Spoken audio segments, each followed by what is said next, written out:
مردانگی ایک فن ہے جو سارے مردوں کو نہیں آتا، اور نسوانیت ایک ذوق ہے جو ساری عورتوں کے پاس نہیں ہوتا۔ جب فن ذوق سے ملتا ہے تب زندگی جنم لیتی ہے۔ عورت کا جسم جتنا غیر رضامندی سے شادی میں استعمال ہوتا ہے، اتنا جسم فروشی میں بھی نہیں ہوتا۔ خاوند کے لیے بیوی کا دکھ بانٹنا کوئی مشکل کام نہیں، شرط یہ ہے کہ بیوی کسی دوسرے کی ہو۔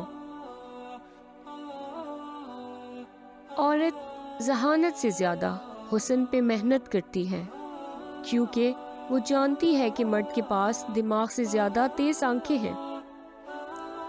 اگر آپ ایک دفعہ ہم بستری کر کے ہی تھک جاتے ہیں تو یقیناً آپ اپنے من پسند انسان کے ساتھ نہیں ہیں۔ عورت کو ہم بستری کرنے کے لیے وجہ چاہیے ہوتی ہے، جبکہ مرد کو صرف جگہ چاہیے۔ جب تم اپنی بیوی سے ہم بستری کا ارادہ کرو تو جلدی نہ کرو، کیونکہ عورت کی بھی ضرورتیں ہیں جو پوری ہونی چاہیے۔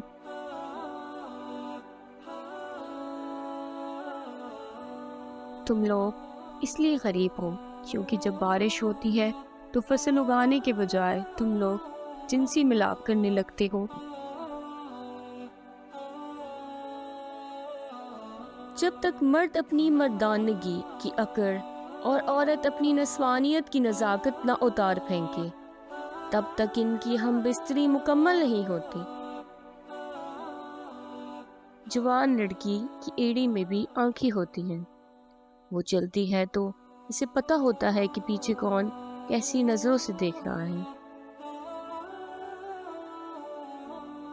اس کائنات کا سب سے بڑا اور جان سوز المیہ یہ ہے کہ ہر خوبصورت عورت شادی شدہ ہے۔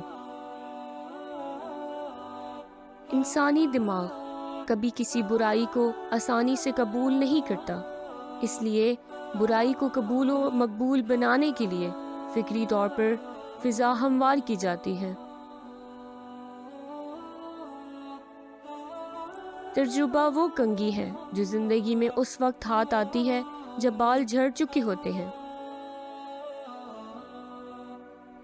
کسی شخص یا گروہ کی کامیابی کا راز ایک لفظ میں یہ ہے کہ وہ انتہائی جذباتی مواقع پر انتہائی عقلی فیصلہ کر سکے۔ ہم تعلیم خرید سکتے ہیں، لیکن عقل خدا کا عطا کردہ تحفہ ہے۔ عقل مند ہے وہ شخص جو انجام سوچ کر کام کرے۔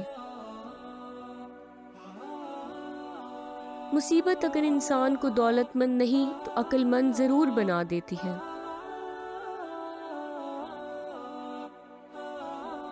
جو تمہارے اوصاف بیان کرے جو تم میں نہ ہو، وہ تمہارے ایسے عیب بھی بیان کرے گا جو تم میں نہیں۔ محنت اتنی خاموشی سے کرو کہ تمہاری کامیابی شور مچا دے۔ انسان کے لیے وہی کچھ ہے جس کے لیے وہ کوشش کرے۔ عقل مند اپنے عیب خود دیکھتا ہے اور بے وقوف کے عیب دنیا دیکھتی ہے۔ زندگی خود رستے بناتی ہے، رستے زندگی نہیں بناتے۔ زندگی ریاضی کا سوال نہیں جس کا جواب معلوم ہو سکے۔ وقت، اعتبار اور عزت ایسے پرندے ہیں جو اڑ جائیں تو واپس نہیں آتے۔ محبت لین دین نہیں، محبت صرف دین ہے۔ کسی رشتے کو کتنی بھی محبت سے باندھا جائے، لیکن اگر عزت اور لحاظ چلا جائے تو محبت بھی چلی جاتی ہے۔ جس معاشرے میں 4 سال کی معصوم بچی کے ساتھ زیادتی کر کے اسے زندہ جلا دیا جائے، اس معاشرے میں طوائف کا ہونا ایک نعمت ہے۔ برے دوست سے بچو، ایسا نہ ہو کہ وہ تمہارا تعارف بن جائے۔ مرد کو پرکھنے کی بجائے سمجھنا چاہیے، عورت کو سمجھنے کی بجائے پڑھنا چاہیے۔ مرتے تو سب ہی ہیں، پر جیتا کوئی کوئی ہے۔ آج کی دور میں عورت ایسا مرد چاہتی ہے جس کا مستقبل اچھا ہو، اور مرد ایسی عورت چاہتا ہے جس کا ماضی اچھا ہو۔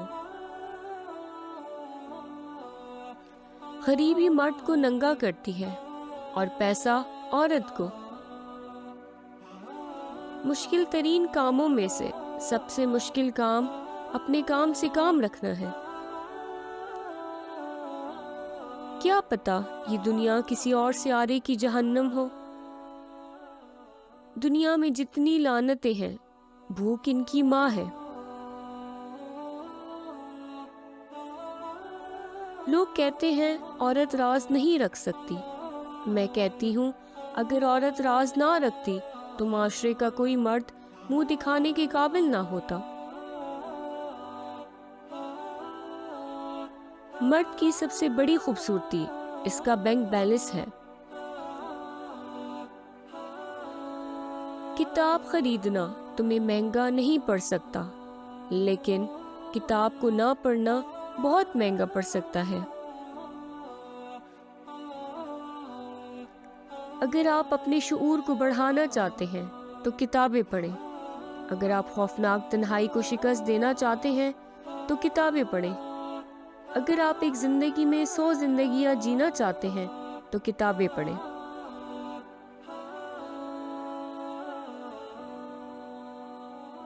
جو عورت اپنے حق میں آواز اٹھاتی ہے اسے بد زبان ہونے کا ٹائٹل مل جاتا ہے۔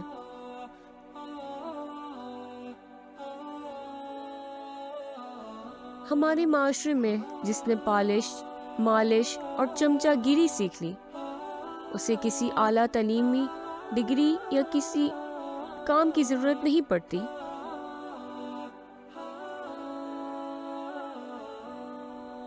لوگوں کو اتنا مذہبی بنا دو کہ وہ محرومیوں کو قسمت سمجھے، ظلم کو آزمائش سمجھ کر صبر کر لے، حق کے لیے آواز اٹھانا گناہ سمجھے، غلامی کو اللہ کی مصلحت قرار دے، اور قتل کو موت کا دن معین سمجھ کر چپ رہے۔